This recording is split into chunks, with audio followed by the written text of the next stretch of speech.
and welcome to another Smaulgld live stream. Today is July 25th. It is Wednesday. And the topic of tonight's show is why China's economic woes got worse today. Before we get into tonight's topic, let's take a look at some of the stories. Mike Pompeo, the Secretary of State, went to the Senate today to somewhat do damage control from Trump's recent visit with Vladimir Putin. And Pompeo talked about how Trump is well aware of the threat that Russia faces, and also hammered home the point that the policies towards Russia have not changed despite what Trump might have said at the summit last week. He also mentioned that the United States will not recognize the Russian annexation of Crimea. So I think he did his job in the sense that he walked back any misconceptions that Trump might have given intentionally or unintentionally about how the United States stood vis-a-vis Russia. Now, the reason Trump has a problem with Russia is because certain elements of the intelligence community appears to him that they're hostile to him, and that the whole purpose of the counterintelligence probe wasn't to determine the extent to which Russians might have interfered with the 2016 election, but rather to determine to what extent the Trump campaign colluded with Russia in the 2016 campaign. So I think that's why Trump has an issue with coming out, and he gives ambivalent answers, but I don't think he has a difference in opinion as to what the United States view towards Russia should be. And also I think that he does believe that there should be some type of cooperation, as most sensible people would believe, or talks, not necessarily cooperation, between two superpowers. The other story of the day was left over from last night, was this raiding of the office of Cohen and then the subsequent leaking of documents from Michael Cohen's, and also a tape that had Michael Cohen on tape with Donald Trump discussing either a cash payment or a check payment to buy a story to keep quiet about his alleged affair with a Playboy bunny. The whole thing is very tabloid, and it does give, I think, lawyers a very black eye. The first black eye, I think, is just the concept that even the special counsel would do a raid on Trump's lawyer. And what they've pulled out and what they're talking about has nothing to do with a counterintelligence probe. It has something else to do with probing a Playboy bunny, but it's not anything to do with the Russian investigation. But people are cheering, some people are cheering this on. So you have a raid of the Trump's lawyer's office, which I think is already pretty outrageous. And then they seize the tapes, and these are tapes, keep in mind, that a lawyer made of his own client. Quite outrageous, I think. If you're representing someone, the client's supposed to have absolute faith in you, that he's talking to you in confidence, and you're taping him. And then Cohen's a lawyer, a guy named Lanny something or other. He then leaks those tapes to the media. So you've got lawyer misconduct all around. Very, very odd. And I think that that story will probably just go away, but they were making a very, very big deal about it for a while. And Lanny Davis is his name. He's saying only people who use cash are drug dealers and mobsters. Well, I don't know if they're the only people who use cash, and the only people who use cash are drug dealers and mobsters. I don't know. Just shows the judgment of these people seems to be pretty much off. Donald Trump got into the action, and he said early this morning, what kind of lawyer would tape a client? I have to agree with him there. That's pretty outrageous behavior. So sad. Is this a first? We never heard of it before. And I guess he's raising the point that how many other conversations has this Michael Cohen guy taped with other people? He's been in contact with many people. Is he taping their conversation? And then he says, why was the tape so abruptly terminated, cut while I was presumably saying positive things? I hear there are other clients and many reporters that are taped. Can this be so? Too bad. Well, that was the story. I don't think that story will have much legs after today. We'll be on to other issues. Let's also look at the gold and silver and crypto markets before we get to our top story about why China's economic woes got worse today. But let's take a look at gold and silver. Gold closed up, silver closed up. We may have, I didn't call the bottom. I question whether there was a bottom. I don't make predictions. I just point out what I see going on in the market. But the gold rose from 12.24 up and closed basically at the high of 12.33. So a strong $8 or $9 gain. Silver did the same. Silver was closed at 15.60. It had opened around 15.42, both closing at their highs. Dow Jones was up towards the end of the day at 25.14. NASDAQ rose over 1%. S&P also almost rose 1%. The dollar was down, and the yen rose slightly against the dollar. Now, before we get into our topic of this evening, why China's economic woes got worse today, first, a word about mugs.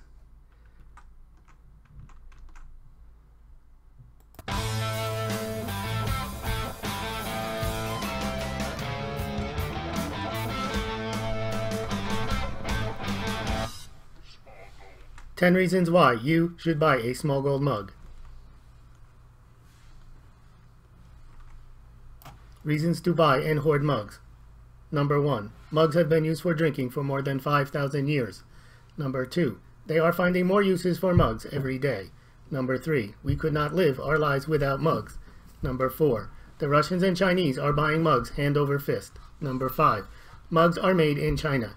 Number 6. Mugs are hard assets. Number 7. Mugs are real wealth. Number 8. Mugs cannot go to zero. Number 9. Mugs are portable. Number 10. Mugs are drinking vessels, period. Wait, there is more. You can mix Mountain House in a mug. You can carry your barter silver in a mug. You can do many things with mugs that you cannot do with fiat currencies. Measure your wealth in mugs. They have mugs at the offices of JP Morgan and central banks. That is all you need to know. When the excrement hits the fan, you'll want to have your Smaulgld mug close by. Buy your Smaulgld mugs today. Reasons to buy and hoard mugs. Number 11. You can stack mugs. As you can see here, mugs are stackable. Add to your mug stack today. Buy a Smaulgld mug. Well, there we go. Reasons to buy mugs. We added number 11, and tomorrow we will add 12, and we will add a reason to buy and hoard mugs, specifically Smaulgld mugs, every night at this time at 8 o'clock Eastern Standard Time on the live stream by Smaulgld on YouTube. We're up to 11 reasons to buy and hoard mugs. If you're interested in buying a mug, you can go straight over to Smaulgld and pick up your mug. Shipping is included in the mugs right now, Kevin. If you're interested in buying one, I will cover that to Canada. Because I have a couple of boxes left of the mugs. After that, the shipping will be handled by the manufacturer, and I won't have anything to do with the shipping. But if you're interested in a mug, you can order one, and I will ship it out for you tomorrow. Also, the Smaulgld store is now open. Smaulgld products, you can get corkscrews, you can get erasers, pencils, pens, Post-its, notebooks, t-shirts, hats. So go check that out. Mouse pads. Good to have a Smaulgld mouse pad. Make sure your mouse doesn't run away. All right, let's get back to the stories. The story tonight is why China's economic woes got worse. All right. I've held this position for a long time now. And again, just because you hold a position for a long time doesn't make it right. So if I've always said, well, you could have always been wrong. But I have held this position for a while because I have been looking at the narratives that a lot of the gold pumpers put out, that China is going to crush the dollar, China plays the long game, Sun Tzu, gold back yuan, game changer. You know, the whole story about how China's just got everything going on, ignoring their social credit system, ignoring the fact that it's a totalitarian society, that it's a centrally planned, just ignoring everything and just being fascinated with the idea of dollar collapse, an end of the petrodollar, and China has gold, as if that clears everything up. And then because China has gold, they are smart. People who like gold are smart. That whole narrative, and I've never really cottoned onto that concept. But one thing I noticed is that China's always had massive debt. A lot of people say, oh, but they owe it to themselves. These are the same people that are complaining about the United States when they talk about, they never dismiss the unfunded liabilities like Medicare and Medicaid and Social Securities. It's just money that we owe to ourselves. No, debt is debt. And China has racked up massive debts over the past 10 years. Oh, but they have gold and that'll save them. I've done the analysis on that. China's, if you can Google, can China's gold save it from a debt collapse? It won't. China's debt monster threatens not only itself, but the entire global financial system. China's gold reserves provide no adequate insurance. I have a chart on that blog post. I put down how much the People's Bank of China of gold is worth. Currently, it's worth about $76 billion. Not too much. Oh, but China has more gold. People's Bank of China is lying. I calculated that too. Assume that you take the People's Bank of China's gold, you add in Hong Kong imports for the last 7 years, you add in all of Chinese mining production for the last 20 years, you add in some Shanghai imports, and let's say they have 20,000 tons of gold. Game over, game changer, right? No. That amount of gold is only worth about $800 billion. That's no game changer. I think that's a couple of months worth of QE when the Fed was doing QE3. Oh, but they're going to revalue gold, and then it will be game changer. No, they can revalue it to $4,000 an ounce. And by the way, that would just crush the yuan, not crush the dollar. If somehow they were able to do that unilaterally, which I doubt they could, the numbers just don't add up. The amount of gold that they have, or even if you've taken all the gold, all the tea in China, all the gold in China, whatever you want, their massive debt is over $40 trillion. And a lot of that debt is non-performing loans. The Chinese have used debt to subsidize non-profitable entities. They have, just recently with the tariff, they've had to lower taxes, subsidize state-owned enterprises. They've ordered their state-owned banks to loan more money to state-owned enterprises. They've told the People's Bank of China has told the state-owned banks to forgive certain loans, write off certain loans, extend certain loans, convert them into equity. China has been operating on the assumption that they are the cheap supplier of goods to the Western world, including the United States and Europe. Europe is actually a bigger client of China than the United States is. But then all this nonsense about death to the petrodollar, dollars' days are numbered. And for those of you who haven't heard this before, but I've gone through this, is first of all, the petrodollar, if you're not aware of what it is, was a brainchild of Richard Nixon, or really Henry Kissinger, where after Nixon pulled the United States off the gold standard, which required the United States Treasury to convert the dollar into gold for any central bank that was a signatory to the Bretton Woods agreements of 1944. And so if Germany or France had accumulated dollars in their trade with the United States, or somehow accumulated them through trade with other countries, they had a surplus, they could, if they wanted to, under the Bretton Woods agreements, bring those dollars to the United States Treasury. They would send a warship over, and they would collect the gold. Well, they started doing that more and more as the United States, it became clear, was no longer a country running a surplus, was running a deficit and also deficit spending.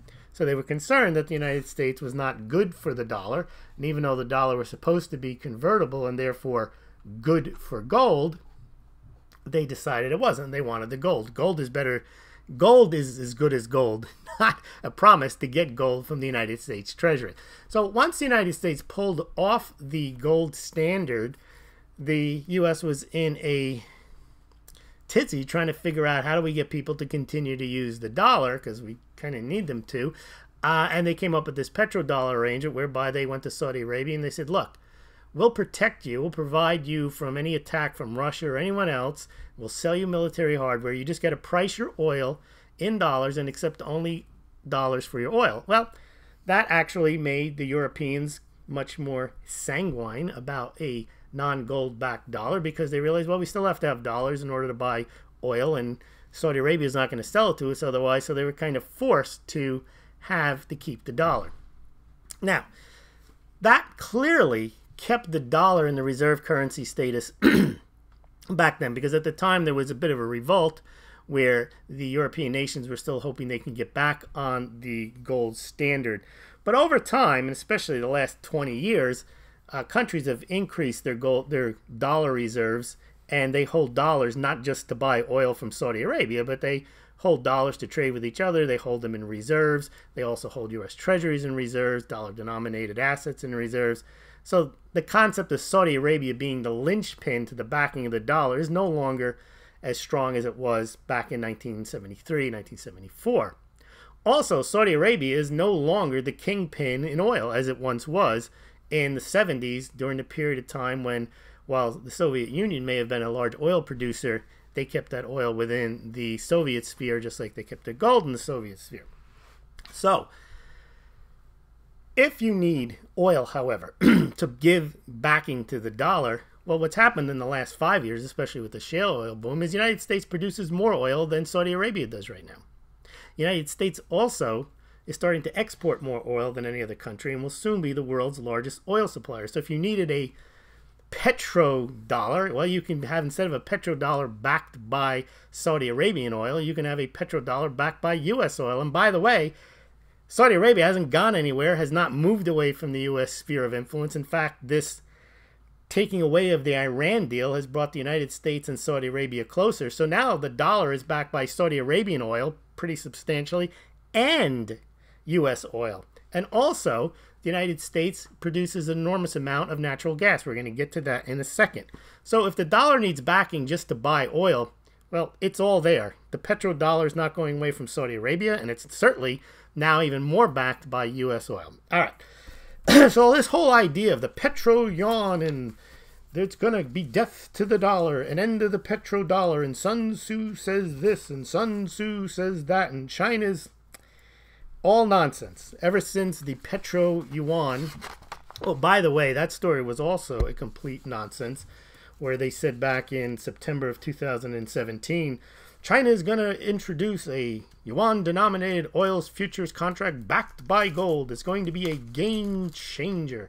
And they went on and on and on. And I pointed out, along with Coach Jansen, was there's no way that they're going to back the yuan with gold. It'd be worse than the United States doing it. No one would take the yuan. They would immediately take the gold, and China would be out of the gold in about 2 weeks.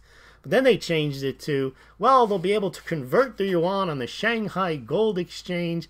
Wrong. The Shanghai Gold Exchange does not allow gold to leave China. Very smart. China is not going to do that. All these stories are ginned up, not for the benefit of China, but for the benefit of some gold pump story.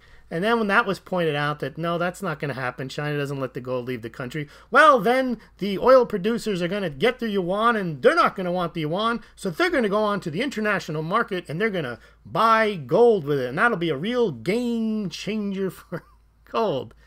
Well, that story is also nonsense, because first of all, these are the same people trying to say that the yuan is going to crush the dollar. But in order to make their story work, they have to say that the Chinese yuan is something that no one wants, which is true. It is held by less than 2%. It's less than 2% of reserves in central banks, around global central banks.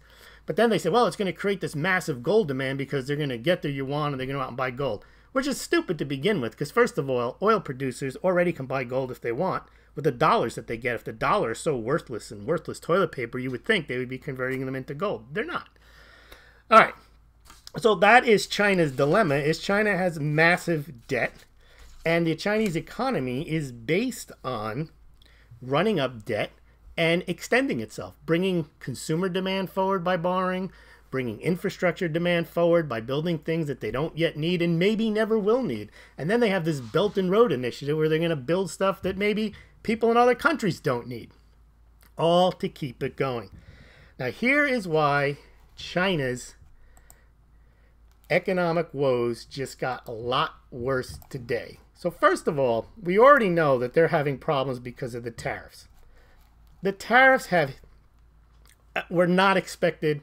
They had counted on selling a lot of stuff to the U.S., selling a lot of stuff to Europe, and just carrying on with their central plan. They've got everything planned out to the last yuan probably.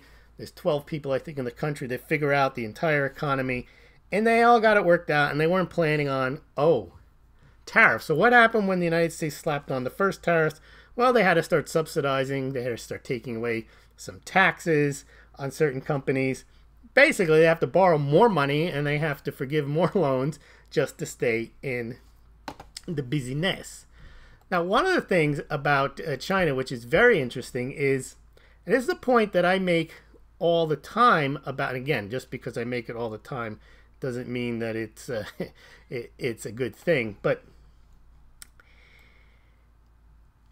China has been, as I say, it has the worst debt, worse than the U.S., but here's the difference. And everyone tries to say, well, but China's debt, at least they built stuff, so they have stuff. And the United States has nothing. Look at all that infrastructure they have. Not realizing that when, quote, the SHTF, when the excrement hits the fan, they've got infrastructure that's of no use in an economic boom. It's certainly of no use in a collapse. What are they going to do with it? And they have to upkeep it, and there's loans on it, which means there's no money being, the people that invested in the project aren't going to get paid, and then they're going to be expected to maintain rotting infrastructure. Not going to happen.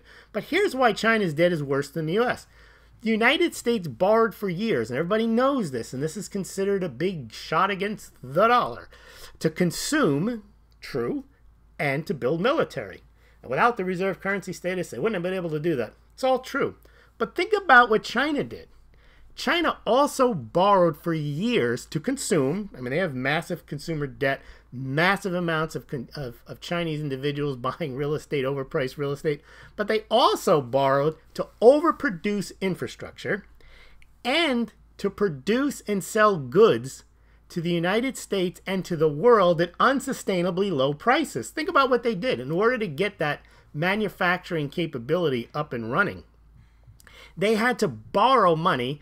They, in a sense, maybe even run it at a loss because there's so many non-performing loans in China. But in order to maintain that, I asked the question, you know, there's a question, if you don't know who the sucker is at the poker table, it's probably you. Well, I was thinking about this today. If you don't know who the lowest cost provider is that's working for everyone else, you're it. And that's China.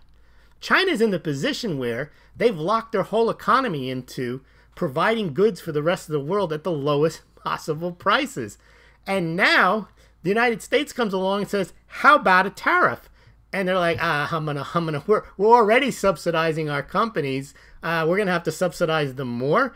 That is a massive shot at China when they're already in the position where they're probably not making a big profit, if a profit at all, at current prices. So as a result of these tariffs, China has to further borrow to subsidize the state-owned enterprises and have its state-owned banks loan more money to the state-owned enterprises or extend the terms of the loan to the state-owned enterprises, and to continue for the privilege of being at the table as the lowest cost provider of goods. Not a good situation. Now, what else is happening in China? This is the state of play before what happened today. What happened today really makes it worse. People's Bank of China is said to ease capital rules to encourage lending. As if there's not enough debt in China. People's Bank of China realizes that they're going to have to stimulate the economy, and how they're going to do it. Debt. These are the same arguments that are being held against the United States. They're perfectly valid. The United States just has a bunch of debt and Chinese produce stuff. No, China produces stuff, but they also produce massive amounts of debt. And think about it. They have, what do they have to show for everything that they've done? They're borrowing more money to try to get more dollars. They're not in a very good position, and the yuan has been falling, and Chinese yuan fell to a 13th month low yesterday. And now they're saying the economic policies from the central planners are they're going to pledge more infrastructure spending. They don't need any more infrastructure. All right, but here's where the real problem happened today. That's bad enough. They're already having a lot of problems other than the game over and the gold-backed yuan and Sun Tzu and China's playing the long game.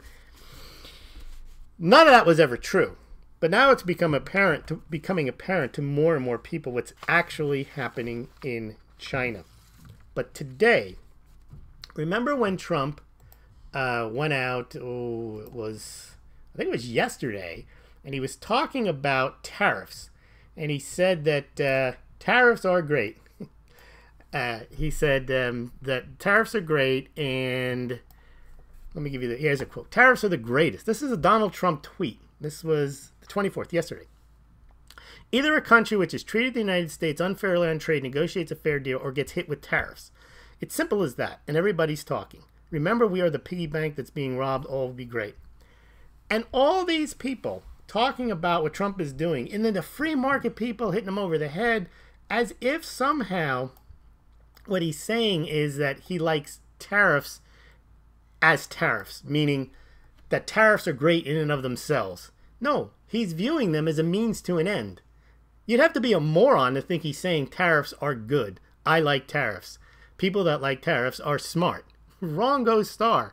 He's saying that they are a negotiating tool, and all he has to do is slap a tariff on someone who's slapped tariffs on the U.S. for years, and they're probably going to take away their tariffs, or there's something's going to give. But again, the critics are thinking it's like a permanent feature of his global trade vision. It's not, and that was apparent today. Here's what happened today. So yesterday, or earlier today, EU commissioners suggest broad cuts to tariffs with the United States. They realize that they can't carry on this way, that the United States is going to put tariffs on their stuff, and they're going to be hosed. China has already realized that. And what did China do when they put tariffs on Chinese goods? China had to reciprocate. But the difference is China doesn't buy that much stuff from the United States. In fact, China is very smart. The stuff that they do buy, they absolutely need. Two major products that China imports from the United States. Oil, remember, petro yuan. Well, yeah, China's going to need dollars to buy oil from the United States because the United States sends China a lot of oil. They also send China a lot of natural gas. Well, what did China do? Oh, wait a minute. You're going to put tariffs on us? Well, we're going to put tariffs on your oil. That's not too bright because they need that oil. All they're doing is increasing the price of their oil. Other thing they did was, well, how about soybeans? We're going to put a tariff on soybeans. Well, it's just going to make their cost of food more expensive. That's not going to help China, but China has to save face somehow. They got to put a tariff on something that might hurt the United States. But here's how the United States got around even being harmed by Chinese tariffs. So today, Trump met with, I love this guy. You might remember him. He's the head of the ECB. No, he's not the head of the ECB. He's the head of the EU. The guy's name is Juncker. And he was seen staggering around the NATO conference the other day, clearly inebriated or had some medical issue. And there's many pictures of him in that type of state. But anyway, he met with Trump today, and they came to an arrangement. And apparently, I think the whiskey and the bourbon from the Americas will continue to flow to the EU. So he was happy and pleased with this new arrangement. But what they came up with was really a shot against China. Let me play you what Trump said today at the meeting, at the Rose Garden. Bigger.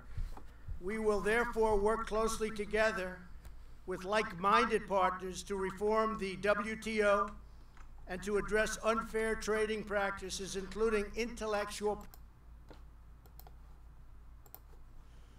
With our new tax bill. I'm sorry, we lost it there for a second. He was talking really about, let me get it right to the beginning. Okay, so what he's saying is that he's working with the EU and like-minded countries with the World Trade Organization. I'll play it for you.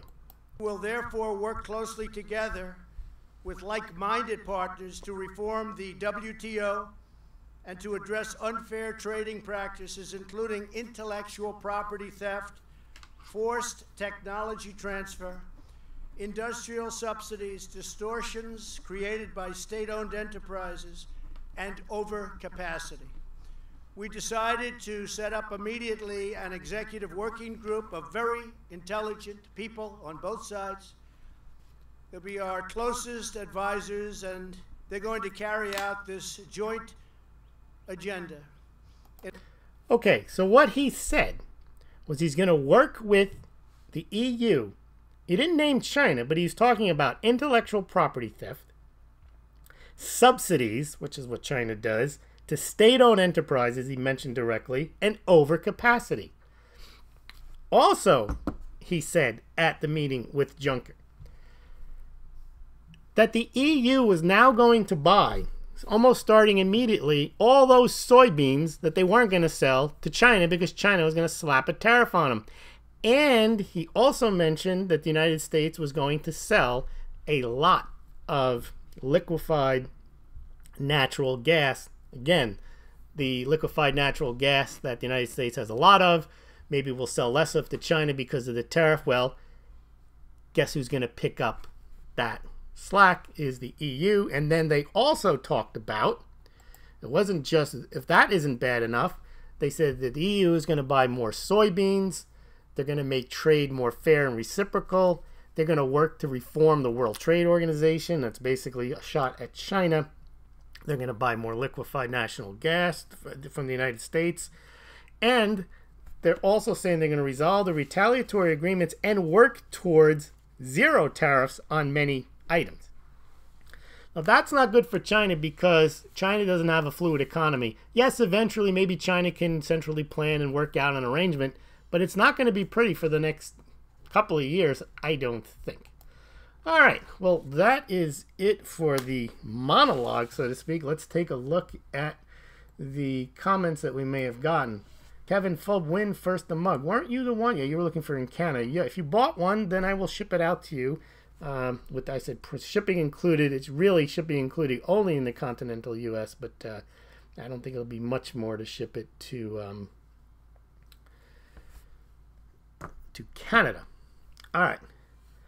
Gives lawyer a black eye, but votes sailed. Yes, but I mean that was that example that I gave with the rating of the offices, then the lawyer taping his client, and then the lawyer's lawyer leaking the tape.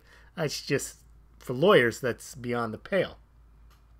Yeah, Spiro Agnew liked cash. He was a politician. A lot of people like cash, and a lot of people like cash. By the way, I never even gave the crypto. Speaking of cash, which is not crypto, but the cryptos were down today. Bitcoin was up and then it was down, but it was more down than up. It closed at 8,200. Ethereum about 475. That was flat. Bitcoin Cash fell down to 833. Stellar at 33 cents. EOS at 855, and Litecoin fell below $87 to 86.28. All right, mugs are listening in, bro. Yes, get mugged. All right. Let's see what else we poppy stuff. Mugs hold the precious coffee. I think that's reasons to buy and hoard mugs, number 13. We haven't got to that yet. Every night we'll add a new reason to buy and hoard mugs. Coffee is definitely on the list.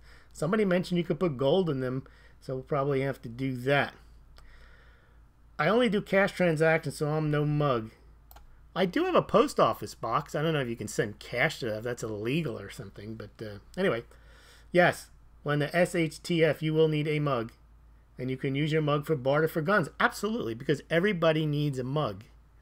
And if you have mugs, you can fill them with stuff. You can just trade them empty. And if they have a Smaulgld mug logo on them, you know, these are mini muggages. These are rare. They probably go for a lot of money on eBay, because once I get rid of these last 3 or 4 boxes I have, they will be the only original mugs ever minted from Smaulgld that were sent out with a personal note. So they will be rare items indeed. All right, with 1.3 billion Chinese, says Dr. Medesco Esquire, and 1.2 billion Indians in love with gold, you'd be forgiven for thinking the price should be a lot higher. Yes, indeed. That ties into my other theory that the reason that Indians and Chinese have been buying gold the last 20 years is not just because they like it, and it's not because they're worried about economic collapse and end of dollar hegemony. It's because they can. They have money the last 20 years.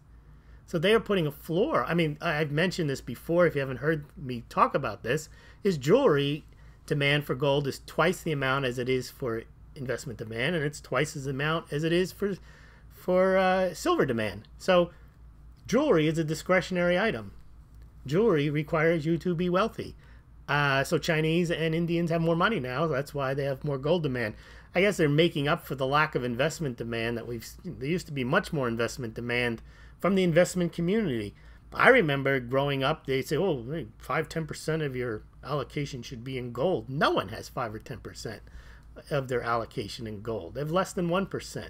Might have a little GLD. Someone might have that, but most portfolios have Tesla in them before they'll have gold in them. All right, Gusta Broken. Harmony, good morning from Australia. Good day, mate. If gold is slightly above the cost of production, then are we getting it monetary properties for free and away? You would be, but gold is not above its price of production. I did a whole show on this, and I went through 8 of the largest gold mining companies, and they all have mining production between $680 and $1,000 an ounce. The where gold is mined at the cost above production and people cherry pick it is South Africa. South Africa has aging mines, but rather than shut them down, which is expensive, is they continue to mine gold at a loss. But right now, gold is not being mined at a price gold is not being mined at a price higher than the price of gold. Game over and game changer, says Pat. I will have a game changer mug for sure at one point. Maybe I'll even sign those somehow. All right. Yes, Pat is always asking me to study the Masonic cult and the Illuminati. All right. What I'd like you to do, Pat, well, you know, you can come on the show and you can give our listeners an earful of the cult and the sixes and all the other stuff and the symbols, or you can start a blog, or you can have your own show, but you're more than welcome to come on and give us all an earful of the Masonic cult and why they're game changers. All right, Dr. Medesco Esquire. Trump thinks X is going to lose face and drop Chinese tariffs. After being confronted out in the open, not behind closed doors, I understand that. Yes, that is true. The Chinese do not like to lose face. They say that explains a lot of their behaviors. The other thing I know in business dealings with Chinese, they like the concept they like the idea of partnerships, fluid partnerships. The contract isn't the same for Westerners. Westerners agonize over a contract. You agree to every last word, and that governs your relationship. That's why you memorialize into a contract your multi-million-dollar agreements, multi-billion-dollar agreements. Chinese view the contract as, okay, all right, we've been through this contract process together, now let's talk. I worked on it. That was shocking to me that it's the type of relationship that you build during the contract that's important, not so much what's in the contract. All right. Let's see. World Trade Organization, part of the UN. Yep. Juncker himself has always denied heavy drinking in interviews. That's why I said it might be a medical condition, but he acts foolish too. He doesn't just act like, I could see you can have a medical condition, you can slur your words and you can stagger around and might people like, haha, you're drunk, and you're not, and you have a medical condition. But yeah, but there's pictures of him where he takes his tie and he rubs it up against somebody else's tie. He does like the Larry Curly and Moe Three Stooges, patting people on the head. I don't know. He could have a combination of both. I don't know what his issue is, but he has exhibited some very odd behavior on some of these videos I've seen. Wild Bill, guten Abend for Deutschland. Huge bourbon fan. There you go. And we are huge beer fans in the U.S. All right, Drunk Octopus. So I heard that China doesn't give a damn about the tariffs. Yes, and so they would just devalue the yuan to offset any losses, something like that. There's only a point to which they can do that. Remember, China has a lot of competing objectives. So they do want the yuan to be an international currency. The more they abuse the yuan purposely, not just because people don't like it, and the more they allow it to go down in order to meet their own behaviors, their own objectives with trade or whatever it is, to pay salaries or to lower their debt, whatever it is, that has an adverse effect on the international market. So they say, well, we're not going to trust the yuan. So this whole idea that China is going to crush the dollar and the yuan is going to be an international currency, not if this is what they do as a matter of course. They did it in 2015. They did a devaluation. They do another devaluation, which they kind of are doing now. You don't get much confidence in. So what they're trying to say is, actually, I wanted to mention this earlier. I have a quote here, which was kind of odd, but typical type of Chinese statement. They said, let me see if I can find it. They said that I want to find the exact quote, but I might have to just give you a paraphrase. There it is. This is a quote from, this is in Reuters. China says it won't devalue its currency to bolster exports. You mean more than they already have? So I guess that answers your question. At least that's what they're saying. So they're going to claim that if the thing goes down, the yuan falls off the table, then it's because it just did, but it's not because they had anything to do with it. It's a good question, Drunk Octopus. Hubzilla, I can use a mug to trace a circle on a paper. Well, that's a good one. We're going to have to add that one of the nights. Let's see. Mugs can be used to trace a circle on paper.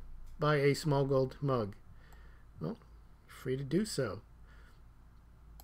All right, Harmony. Interesting. I did not know about this cost of production stuff.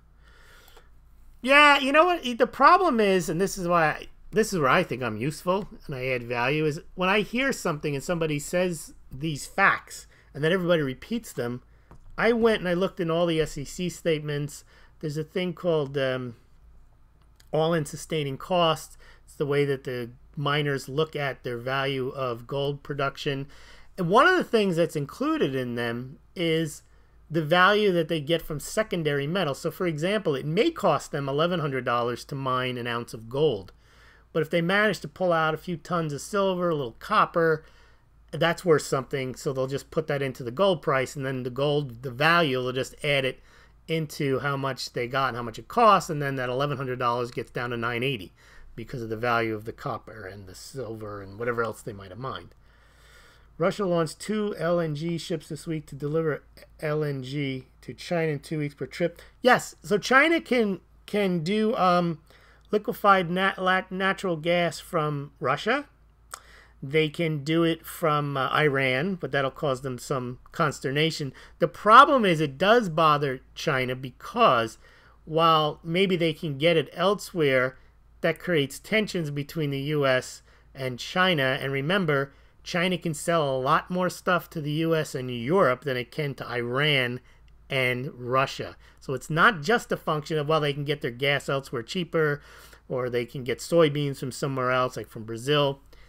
They don't want to be outside. Right now, remember, their whole economy is based on, doesn't have to be forever, but right now it's based on shipping goods to Europe and the United States. So, is this a game changer? Yeah, Harmony, the one, I guess you can find, I can't leave here and find it, but if you go in the, it's one of the live streams I did, and I think if you go on the Smaulgld website, what I like to do after these live streams is I try to put supplemental material. You don't get them, you're not seeing anything now other than a couple of mugs, which is a hint for you to buy your mugs, but you're not seeing, I don't have all the data in front of me. So what I do when this is over, I put some data, some links, some charts onto the blog post at Smaulgld. By the way, if you're not subscribed to this channel or to Smaulgld yet, you should do so. What happened to SGT reports, Sean? That should be an eye-opener. That it got 3 strikes. I mean, they didn't tell him why. Who knows? I don't think that I'm controversial, but that doesn't mean somebody else doesn't. You can get strikes, whatever, and then you're out, and then you lose the ability to keep in touch with the information. So the Smaulgld site is the best thing to subscribe to. I try not to ship out an email every day. I only try to put out I manually send them. I don't automatically send every time I post. If I think a post is important, I'll send it out. If I think it's, well, you'll pick it up at the end of the week, then I don't send it out. So you're not going to get spammed. By the way, today I did put out a post on Kazakhstan. Kazakhstan is approaching Saudi Arabia in gold reserves. Kazakhstan is a major gold producer now, producing about 70 tons of gold a year, adding about 40, 50 tons a year to its own gold reserves. It recently passed the United Kingdom at 310 tons. It now has 318 tons. It's closing in on Saudi Arabia at 322. Yep, China's already devalued the yuan by 8% since the unpegging from the dollar, easements of another 30 to 40 devaluation in the coming years. That's a problem if China ever wants to be have the international yuan. That's just not going to happen if they're going to devalue their currency that way. Dr. Manesco Esquire, Australia has vast natural gas resources and 8 people live there, right? All right, Well, that's about it. I want to thank everyone for joining. Please head over to the Smaulgld store. If you enjoyed this podcast, please also consider becoming a Smaulgld patron. I'll give you that link right now and donate $1 or $2 or $3 or $5 a month. Or also, you can donate via PayPal or Bitcoin or YouTube or Litecoin or Ethereum. All those links are on the website and also below all of the Smaulgld YouTube videos and BitChutes, but they're not there now because this one hasn't been uploaded. But as soon as I hit the button, we're going to end this, and you can catch it. If you joined us late, you can go back and listen pretty much immediately as YouTube uploads these the minute I hit stop stream. Thank you very much for everyone for joining me tonight.